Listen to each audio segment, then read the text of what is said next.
Morning আমার প্রিয় পরিবারের সকল বন্ধুদেরকে জানাই কেমন আছো তোমরা সবাই। আশা করছি সবাই ভালো আছো, সুস্থ আছো। নতুন আরেকটি ব্লগে আরেকটি সকালে তোমাদের সবাইকে অনেক স্বাগত, অনেক অনেক ভালোবাসা নিয়ে আজকে নতুন আরেকটি দিন আরেকটি ব্লগ শুরু করছি।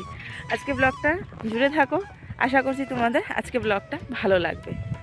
তো বাইরে আসলাম একটু, কারণ কুনালে পাপা ব্ল্যাকিকে নিয়ে বাইরে আসছিলো, তো ঠান্ডা লাগছিল, গামছা পরে আসছে, ঠান্ডা লাগছিল। ঘরে গেল বলে আমি জিন্সটা পরে আসি, তুমি একটু ব্ল্যাকিকে দেখো। তো সেই দাঁড়িয়ে রয়েছি, ওকে দেখছি, পাহারা দিচ্ছি। ওদিকে তরকারি বসিয়েছি, সকালে জলখাবারে হবে আলু পেঁয়াজের তরকারি, আর সাথে হলো শুকনো রুটি। এই হলো সকালের জলখাবারে। আর আজকে না ভীষণ ঠান্ডা, মানে সোয়েটার সোয়েটার পরে নিয়েছি। কালকে কিন্তু এই সময় সোয়েটার সোয়েটার কিছু গায়ে ছিল না, সব আয় আয় আয় আয় সোয়েটার সোয়েটার কিছু গায়ে ছিল না, কালকে অত ঠান্ডা ছিল না। আজকে কিন্তু ভালোই ঠান্ডা রয়েছে, মানে কাঁপুনি একটা শীত বলে না, সেই হাওয়া দিচ্ছে, সেই জন্য শীত কাঁপুনি একটা রয়েছে। আর সামনেই দেখো বিয়েবাড়ি প্যান্ডেল হয়েছে, বিয়েবাড়ি থেকে আমাদের নিমন্ত্রণ করে গেছে কালকে। ব্ল্যাকি আয়, কালকে রোববারে বউ ভাত আছে, তো বিয়েতে জল ভর্তি এগুলোতে যেতে বলেছিল। কারণ আমি কিন্তু যাব না, কারণ হলো এই বাড়িতে কেউ নেই, আর এইভাবে ফেলে রেখে তারপরে হলো বিয়েতে যাওয়াটাও ঠিক না। বউ ভাতে যাবো, শুধু বউ ভাতে যাবো। তো চলো এখন হলো ব্ল্যাকিকে একটু পাহারা দেই, ব্ল্যাকি কি করে দেখি, তারপরে ঘরে যাব, ঘরে গিয়ে রুটি করবো। চলো দেখতে থাকো আজকে ব্লগটা। ও আরেকটা কথা তোমাদেরকে বলি, আমাদের বাবুর হলো নতুন নাম দিয়েছে। আসে না তো, আমি ডাকলেও আসে না। আমাদের বাবুর হলো নতুন নাম দিয়েছে মাম্মাম, আগু। আগু নতুন নাম। যখনই হলো মানে রাত্রিবেলা 1টা বাজে, রাত্রিবেলা 1টা বাজে, 1টার সময় ডাকছে আগু আগু, মানে ও সারাদিন আগু চাই। আর বাবু বলে তুই কী নাম রেখেছিস? আমার আগু। আমি কি আগু নাকি? তুই আমাকে আগু করে ডাকে। যে ওর যে কি সারাদিন, আর ভীষণ ভালোবাসে, মানে ভাইকে দাদাকে ভীষণ ভালোবাসে। রাত্রে যখনই মানে মানে বাবু বসে থাকবে না, তখনই বাবুকে দেখে দেখে মিটকি মিটকি হাসবে। আর বাবু যে বুনু এরকম করবে, সেই খিলখিলিয়ে হাসা শুরু। এখন যে বাবুর কাছে রেখে এসছি ওকে, বাবু ওকে নিয়ে শুয়ে রয়েছে, জাগনাই রয়েছে ও। তো ওকে ঘুমিয়েছিল, উঠে দিয়েছে, ওই যে উঠে গেছে। এখন 2 ভাই বোনে খেলছে, আর হলো আমি বাইরে যাই, এখন রুটি করি। ওই যে ও সামলাচ্ছে, ওকে সামলাক। চলো। তুই কান্দস নাকি? না আমি যা শুনলাম আস না। তুই কি বুনুর কম্বল টম্বল নিয়ে যাসস? হ্যাঁ তুই ছোট বুনু, তা বুনু কই? আমা আমা আমা ওলে এলে হাত উত খাচ্ছি, ছি ছি ছি ছি, নোংরাম একদম। गुड मॉर्निंग माँ। अच्छा ना माँ, इधर में, हम इधर में, এদিকে ঘুরো। গুড মর্নিং, গুড মর্নিং মাম্মাম। আগু ডাকো তো, তুমি গুড মর্নিং হাত দিয়ে দাও। ওইলে বাবা আমার ছোনাটালে হাগু, আমি হাগু। ও মা, এই যে এইদিকে এইদিকে, আমি এদিকে তো, ওই তো আমার দিকে দেখো, খালি দাদার দিকে দেখে। নজরিয়া ইধার মে। দাদা কি পড়েছে? তোমার দেশ পড়ছে? হ্যাঁ ও মাম্মা, আগু ডাকো তো, আগু ডাকো। ও ছোনা মা, ছোনা মা, ছোনা মাম্মা, আমার ছোনা কইলে দেখা না। আচ্ছা না, আচ্ছা না, কি হয়েছে? হ্যাঁ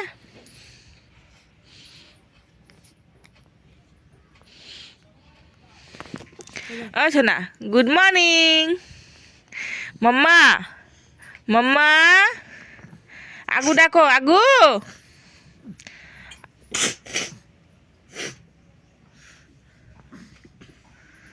আগু, আগু ঠান্ডা লেগে গেছে মাম্মা।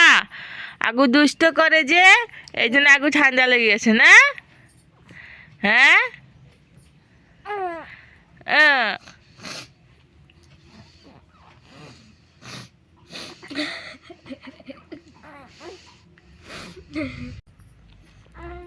তুমি থাকো, আমি নুটি বানাই। হ্যাঁ, দাদার সাথে খেলু করো, ঠিক আছে?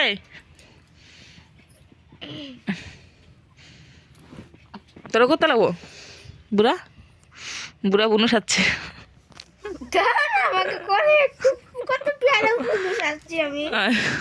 আমার ছোনা বুনু, আমার মনা বুনু, আমার মাতা, আমার ছোনা মাতা। উল্লে উল্লে বুনু সাচ্ছে রে।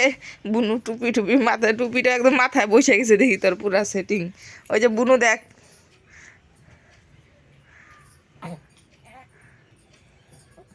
অল্প আগে যে আলু পেঁয়াজের সবজি বসিয়ে গেছিলাম সেটা কিন্তু প্রায় সেদ্ধ হয়ে গেছে, আর একটু হবে সেদ্ধ। তো প্রথমে ভেবেছিলাম এরকম ভাজা ভাজাই নামাবো, তারপরে ভাবলাম যে একটু নুন তো বেশি দিয়েছি, ভাজা ভাজা নামালে কিন্তু রুটি দিয়ে খেতে নুন বেশি লাগবে। তো সেই জন্য হালকা একটু জল দিয়ে দিলাম, আধা কাপের মতন, আর একটু ফুটবে, তারপরে একটু লাড়াচাড়া দিয়ে যখন একটু মাখা মাখা হবে তখন কিন্তু তরকারিটা নামিয়ে নিব।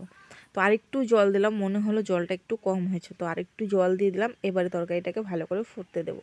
তো চলো তরকারি ফুটতে ফুটতে আমি ধনেপাতা নিয়ে আসলাম ধনেপাতা আর কয়েকটা নিয়ে এসে এই যে তরকারির মধ্যে দিয়ে দিয়েছি। তরকারিটা বেশ ভালো করে কিন্তু ফুটে গেছে। এবার আমি তরকারির মধ্যে ধনেপাতা কুচিটা দিয়ে দিলাম। এবারে চলো তরকারি আমার হয়ে গেছে রেডি, আর নামিয়ে নিই। এরকম তরকারি কিন্তু রুটি দিয়ে খেতে অসাধারণ টেস্ট লাগে, তোমরা ঘরে একবার ট্রাই করে দেখো। আরেকটা তরকারি আছে, সেটা ওই যে পাঁচফোড়ন দিয়ে, আর এটা কিন্তু কালো জিরে ফোড়নে দিয়ে তরকারিটা করেছি। তো চলো তরকারি তো হয়ে গেছে, তরকারিটা নামিয়ে এবারে চা বসিয়ে দিলাম। কারণ কি তরকারি তো করেছি, তো তরকারি দিয়ে রুটি দিয়ে খাবে কি না তবুও সন্দেহ। তবুও দেখি দেবো একটু বাটিতে করে, যদি খায় তাহলে তো ভালোই। কারণ কি আলু পেঁয়াজের তরকারি তো খাবে মনে হয়, তবু একটু চা বসিয়ে দিলাম, যদি তরকারি দিয়ে না খায় তাহলে চা দিয়ে রুটি দিয়ে খাবে। তো চলো এবারে দিয়ে দিলাম চা পাতি আর চিনি। আর আজকে চাটা না একটু গোলমরিচ দিয়ে করব, কারণ কি আদা ছিল না ঘরে, তো ভাবলাম যে একটু গোলমরিচ দিয়ে চাটা করি, ভালো লাগবে। আর গোলমরিচ দিয়ে চা করলে না একটা ঝাঁজ আসে, যে সেই ঝাঁজটা কিন্তু ভীষণ ভালো লাগে খেতে। তো চলো এবারে চা করে সকালের খাবারটা সবাই একসাথে বসে খেয়ে নিই।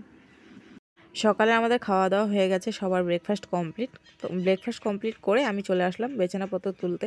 তার আগেও কিন্তু আমার একটা কাজ করেছি, কারণ কি তোমাদের সাথে সেটা শ্যুট করা হয়নি, দেখানো হয়নি। মাম্মামকে তেল মালিশ করে ঘুম পাড়িয়ে দিয়েছি। ঘুম পাড়িয়ে দেওয়ার পর না আমারও ভীষণ ঘুম পাচ্ছিল, ওর সাথে যখন শুয়েছিলাম আমারও ঘুম পাচ্ছিল, মনে হচ্ছিল সব কাজ টাজ ফেলে দিয়ে ঘুমিয়ে পড়ি। তা করলে কি চলবে? তা করলে তো চলবে না। তো চলো আর কি করা, ঘুম পেলেও ঘুমোতে পারবো না। কারণ কি ঘুম হয় না শুধুমাত্র 4 ঘন্টা আমার ঘুম হয়, পুরোটা 24 ঘন্টার মধ্যে। তাহলে কি আর শরীরের মধ্যে রেস্ট আছে বলো? তো ঘুম তো পাবেই। সেই জন্য ভীষণ ঘুম পাচ্ছিল। পরে আমি বলি না বাবা, ঘুমোলে চলবে না, আমাকে উঠতে হবে, আর আমার কাজগুলো আমার করতে হবে।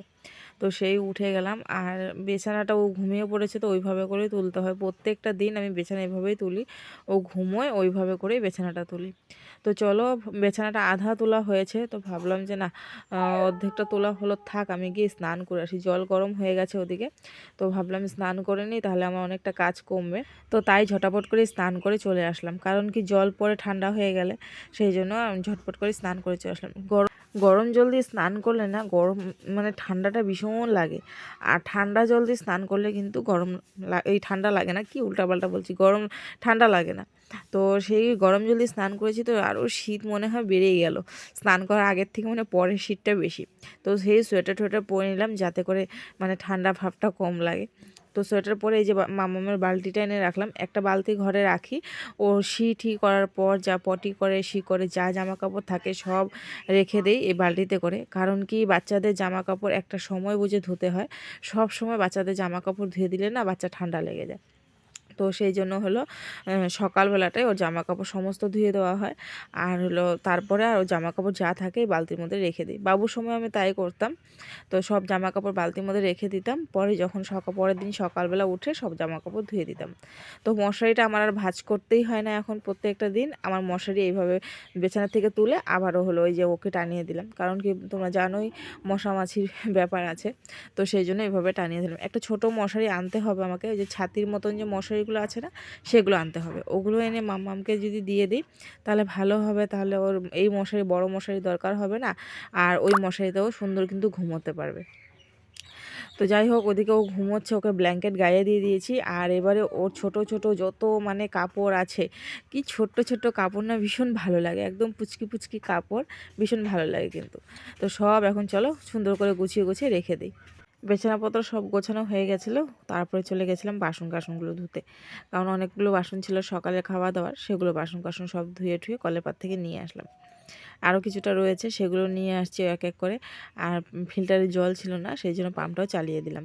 এবারে সমস্ত বাসন কাসনগুলো গুছিয়ে গুছিয়ে রেখে দেবো। এখন রান্নাবান্না করব, তো রান্নাবান্না করার জন্য বাসন লাগবেই। সকালবেলা যেগুলো বাসন উল্টে দেওয়া হয়েছিল সেগুলো সব জল ঝরে গেছে, ওগুলো সব তুলে তুলে রেখে দিচ্ছি রেকের মধ্যে। আর ভাতের হাঁড়িটা রেখে দিলাম গ্যাসের উপরে, কারণ এখন তো ভাত বসাবো, তো লাগবেই ওটা।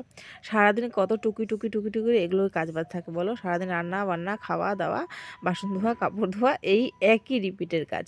সত্যি প্রতিনিয়ত যদি আমাদেরকে একটু অন্যরকম করে কাজবাজ দিত কত ভালো হতো, একটু রুটিনটা চেঞ্জ হতো, শিডিউলটা চেঞ্জ হতো, কত ভালো হতো।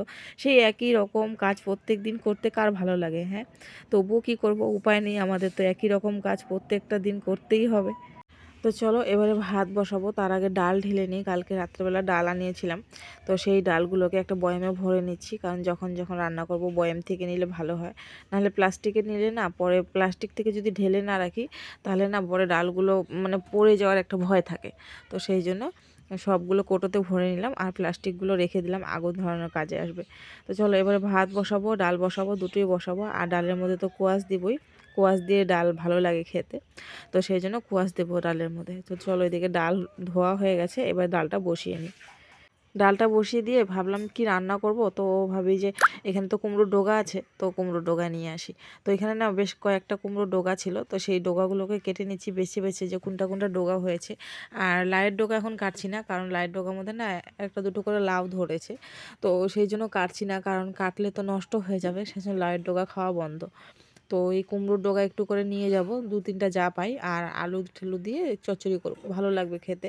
পেঁয়াজ কলিও রয়েছে, সেগুলো দিয়ে চচ্চড়ি করব, ভালো লাগবে খেতে। আর বেগুন তো গাছে ছোট ছোট, এখনও বড় হয়নি, বেগুনগুলো বড় হলে তারপরে খেতে হবে, এখন আর বড় হয়নি বেগুন। তো চলো আমি কয়েকটা লাইয়ের ডগা নিয়ে নিলাম, লাইয়ের ডগা বলছি, কুমড়োর ডগা নিয়ে নিলাম। তো বন্ধুরা, আমরা হলো রান্নাবান্না সব কমপ্লিট করে এই মাত্র আসলাম। মামাম দেখি এসে দেখি করে দিয়েছে, পরিষ্কার পরিচ্ছন্ন করলাম, পটি পরিষ্কার করে দিচ্ছি না মামা, করে ঠরে এবার ওকে কোলে নিলাম। ভীষণ ঠান্ডা, এই দেখো এইভাবে পেঁচিয়ে পুচিয়ে কোলে নিয়েছি, এত ঠান্ডা পড়েছে আজকে।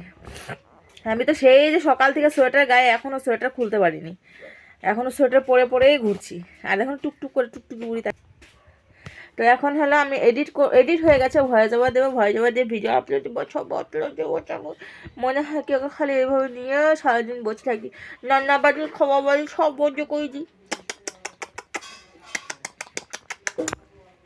এখন বাবু ভাত খাবে, আর আমি হলো ওকে খাওয়াবো। চলো আবার পরে দেখা হচ্ছে। টুকটুকি বুড়ি বড় বড় চোখ করে দেখছে সবাইকে, কেন দেখছো? সবাই ভয় পাই যাবে না। দুই ভাই বোন ওদিকে ঘুমোচ্ছে, আর আমি হলো এখানে এসে দাঁড়িয়ে দাঁড়িয়ে বিয়ে বাড়ি দেখছি। আমাকে বলেছিল জল ঢল ভরতে যাওয়ার জন্য, কিন্তু আমি যাবো না, সেই ঠান্ডা, আমার এই ঠান্ডার মধ্যে শাড়ি শুড়ি পরো, আমার শরীরে অত ইসে নেই, সহ্য ধৈর্য নেই এখন, বর্তমানে অত সহ্য ধৈর্য নেই, কারণ যাওয়ার ইচ্ছে নেই। তো আমি বিয়ে বউ ভাতের দিনই যাবো, শুধু বউ ভাতের দিন গিয়ে বউ ভাতে খাওয়া খেয়ে এসে পড়বো, গিফট দিয়ে খাওয়া খেয়ে এসে পড়বো, কারণ আমার এত ধৈর্য সহ্য নেই। এই বিয়েতে যাব, ড্রেস বের করো, পরো, আবার যাও, আবার আসো, এগুলো খুলো, আবার গোছাও, এখন নেই, এখন এগুলো নেই। ওই যে সবাই যাচ্ছে, পাড়ার বাড়ি সব বউগুলো যাচ্ছে, যাক, আমি যাবো না, আমাকে বলে গেছিলো।